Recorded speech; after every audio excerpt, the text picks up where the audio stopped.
కాసేపట్లో నీట్ ప్రవేశ పరీక్షలు నిర్వహించబోతున్నారు. ప్రస్తుతం కడప జిల్లా వ్యాప్తంగా కూడా దాదాపు 10 సెంటర్లలో ఈ నీట్ ఎగ్జామ్ రాసేందుకు కూడా ఇప్పటికే అధికార యంత్రాంగం అన్ని ఏర్పాట్లు పూర్తి చేసింది. ప్రస్తుతం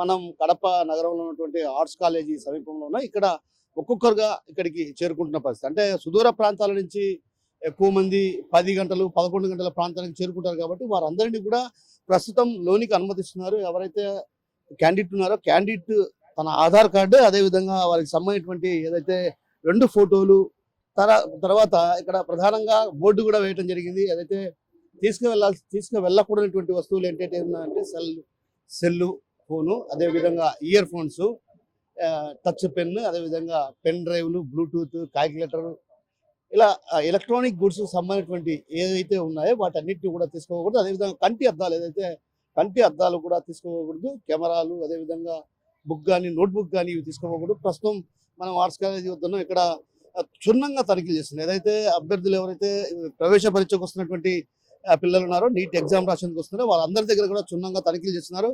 వారికి సంబంధించినటువంటి ఏవైతే ఆధార్ కార్డు, అదేవిధంగా హాల్ టికెట్తో పాటు 2 ఫోటోలు తప్పనిసరి 2 ఫోటోలు కూడా తీసుకున్న తర్వాత కూడా వారందరినీ లోన్కి అనుమతిస్తున్న పరిస్థితి. అయితే కడప జిల్లా వ్యాప్తంగా దాదాపు 3186 మంది పిల్లలు ఈ ప్రవేశ పరీక్ష హాజరు కానున్నారు. అయితే కడప జిల్లాలో ప్రధానంగా 2386 మంది, అదేవిధంగా ప్రొద్దుటూరులో 2 సెంటర్లను ఏర్పాటు చేయడం జరిగింది. ప్రొద్దుటూరులో కూడా 762 మంది ఈ పరీక్షకు హాజరు కానటువంటి పరిస్థితి. ఒక్కొక్కరు తల్లిదండ్రులు కూడా ఇక్కడ చేరుకున్నారు. తల్లిదండ్రులు చేరుకోవడంతో పాటు వారికి మనోధైర్యాన్ని నింపుతున్నారు. ఎందుకంటే లోపలికి వెళ్ళిన తర్వాత విద్యార్థులు ఎవరు కూడా ఒత్తిడికి లోనవ్వాల్సినటువంటి అవసరం లేదు. ఎందుకంటే ఒత్తిడికి లోనై ఒకసారిగా కన్ఫ్యూషన్లో ఉండి తను నేర్చుకున్నటువంటి సబ్జెక్టు కూడా మర్చిపోయేటువంటి ప్రమాదం ఉంది. కాబట్టి ఎప్పుడు కూడా ఏ విద్యార్థి అయినా సరే ఒత్తిడికి లోను కాకూడదు. ఒత్తిడికి లోనైతే మాత్రం ఖచ్చితంగా తను నేర్చుకున్నటువంటి ఏవైతే ఉంటాయో అవన్నింటినీ కూడా సబ్జెక్టు పరంగా కావచ్చు, ఇతరత్ర అంశాలను కూడా మర్చిపోయేటువంటి పరిస్థితి ఉంది. కాబట్టి ఆ నేపథ్యంలో ఓ రకంగా ప్రతి విద్యార్థి కూడా క్వశ్చన్ పేపర్ ఇచ్చిన వెంటనే మానసిక ఒత్తిడికి గురి కాకూడదు అన్నది చెప్తున్నటువంటి పరిస్థితి. ఆర్టీవీ కూడా ప్రధానంగా చెప్తున్నటువంటి ఏంటంటే పిల్లలు ఎవరు కూడా మానసిక ఒత్తిడికి గురి కాకూడదు. ఎందుకంటే మానసిక ఒత్తిడికి గురై నేర్చుకున్నటువంటి అవి కూడా అంశాలను కూడా పూర్తిగా మర్చిపోయేటువంటి ప్రమాదం ఉంది. కాబట్టి ఖచ్చితంగా విద్యార్థులు ఎవరు కూడా మానసిక ఒత్తిడికి కాకూడదు అన్నటువంటి ధైర్యాన్ని నింపేందుకు కూడా ఇక్కడ తల్లిదండ్రులు వచ్చారు. ఈ నేపథ్యంలో మనతో పాటు కొందరు పేరెంట్స్ ఉన్నారు. వారిని అడిగి తెలుసుకున్నారు. ఎక్కడి నుంచి వచ్చారండి? రాజంపేట. అవును. ఏం చెప్పేమండేది, నీట్ అనేది కంపల్సరీ ఏం లేదు, టెన్షన్ పడద్దు, బాగా ఫ్రీగా రాయమ్మా అని చెప్పాము. అది టెన్షన్ పడ ప్రధానంగా మా అమ్మాయిలు కావచ్చు, అబ్బాయిలు కావచ్చు కొంచెం టెన్షన్ ఫీల్ అవుతారు. ఎగ్జామ్ ప్రవేశ పరీక్ష అంటేనే కొంచెం టెన్షన్ ఫీల్ అవుతారు. ప్రతి విద్యార్థి టెన్షన్ పడుతూ ఉంటారు. ఎందుకంటే ఇది రీ ఎగ్జామ్ కండక్ట్ చేశారు కాబట్టి మళ్ళీ ఎట్లా వస్తుందో, పేపర్ ఏందో తప్పుగా వస్తుందా లేకంటే ఈజీగా వస్తుందా అని టెన్షన్ ఉంటాయి మామూలుగా. కానీ వాళ్ళు ధైర్యంతో రాస్తే సక్సెస్ అవుతారు. పేషెన్స్ ఉండాలా, ప్లస్ ధైర్యం ఉండాలా. ఆ టెన్షన్ ప్రెజర్ ఓవర్కమ్ చేస్తే ఖచ్చితంగా సక్సెస్ అవుతారు ప్రతి ఒక్కరు. ఏ ఇబ్బంది. సో మొత్తం మీద తల్లిదండ్రులు కూడా కోరుకుంటున్నారంటే పిల్లలు ఎవరు కూడా టెన్షన్ పడద్దు అన్నటువంటి విషయాన్ని చెప్తున్నారు. మనతో పాటు కొందరు పేరెంట్స్ ఉన్నారు. వారిని అడిగి తెలుసుకునే ప్రయత్నం చేద్దాం. అమ్మా, ఎక్కడి నుంచి వచ్చారమ్మా? రాజంపేట. మీ పాప ఎగ్జామ్కి వెళ్తుంది కదా, ఏం చెప్పారు? ఈ మామూలే సార్, ఆల్ ది బెస్ట్. ఏం ప్రెషర్ పెట్టుకోకు, స్ట్రెస్ లేకుండా ఎంత వస్తే అంత. ఫస్ట్ చదివినప్పుడు కొంచెం బాగానే ఓపికగా వాళ్ళు చదివారు ఇంట్రెస్ట్ పెట్టి. ఎప్పుడైతే క్యాన్సిల్ అయింది ఆటోమేటిక్గా ఇప్పుడు ఉన్న పబ్లిసిటీకి ఇన్స్టాగ్రామ్ ఇవన్నీ స్క్రోల్ అవుతున్నాయి. కొంచెం టెన్షనే పడుతున్నారు వస్తుందో రాదో అనేసి. సరే వచ్చినా రాకపోయినా ఏం చేయలేము కదా. సో ప్రెషర్ అయితే తీసుకోవద్దనే చెప్తున్నాము.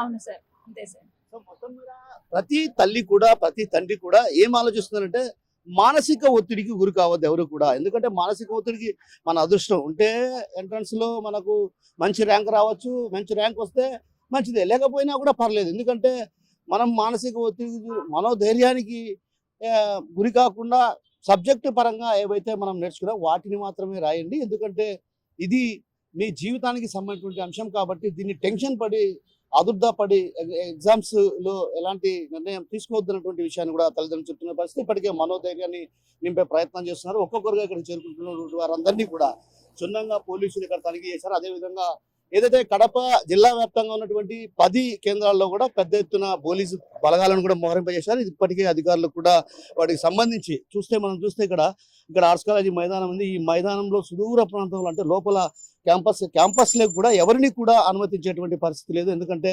కేవలం ఇన్విజిలేటర్లు అదేవిధంగా విద్యార్థులను మాత్రమే అనుమతిస్తున్నారు. విద్యార్థులకు కూడా ఏదైతే వారి ఆధార్ కార్డు అదేవిధంగా 2 ఫోటోలు ఇక్కడ తనిఖీ చేసిన తర్వాత అనుమతిస్తున్న పరిస్థితి. అయితే ఒక రకంగా పిల్లల కన్నా ఎక్కువ తల్లిదండ్రులకు కూడా కొంచెం టెన్షన్ పడుతున్నటువంటి పరిస్థితి మాత్రం మనం గమనించవచ్చు. ఇక్కడ ప్రధానంగా మనం గమనిస్తే ప్రతి ఒక్కరు కూడా పేరెంట్స్ కూడా ఇక్కడికి రావడం జరిగింది. ఎందుకంటే విద్యార్థులు మానసిక ఒత్తిడికి గురై ఏదైతే ఉన్నటువంటి సబ్జెక్టును మర్చిపోయే ప్రమాదం ఉంది కాబట్టి ముందుగానే మనోధైర్యాన్ని నింపే ప్రయత్నాలు తల్లిదండ్రులు చేస్తున్నటువంటి పరిస్థితి. అయితే ఏది ఏమన్నప్పటికీ కూడా మధ్యాహ్నం 2 గంటల ప్రాంతానికి ఏదైతే ఎంట్రన్స్ ఎగ్జామ్స్ జరుగుతాయి, ఆ తర్వాత 3 గంటల 15 నిమిషాల పాటు ఎంట్రన్స్ ఎగ్జామ్ జరుగుతుంది. మరో 15 నిమిషాలు కూడా పెంచి అవకాశం ఇవ్వడం జరిగింది. అయితే ఏది ఏమన్నప్పుడు కూడా విద్యార్థులు మనోధైర్యానికి గురి కాకుండా మానసిక ఒత్తిడికి గురి కాకుండా ప్రశాంతమైనటువంటి వాతావరణంలో ఏ ఆలోచనలు పెట్టుకోకుండా ప్రశాంతంగా ఎగ్జామ్ రాయాలని తల్లిదండ్రులు కోరుకుంటున్నారు. మానసిక ఒత్తిడికి గురైతే మాత్రం మెంటల్ టెన్షన్ల వల్ల కొంత ఇబ్బందికరమైన పరిస్థితులు ఉంటాయి కాబట్టి అలాంటి ఉద్దేశాలు ఏవి పెట్టుకోవద్దంటూ కూడా తల్లిదండ్రులు ఇక్కడికి వచ్చినటువంటి వారు కూడా చెప్తున్నటువంటి పరిస్థితి ప్రధానంగా కనిపిస్తుంది. మొత్తం మీద చూసుకుంటే మాత్రం కడప జిల్లా వ్యాప్తంగా దాదాపు 3186 మంది విద్యార్థులు ఇక్కడ నీట్ ప్రవేశ పరీక్ష రాయబోతున్నారు. కెమెరా పర్సన్ రాముతో కిషోర్ RTV కడప నుంచి.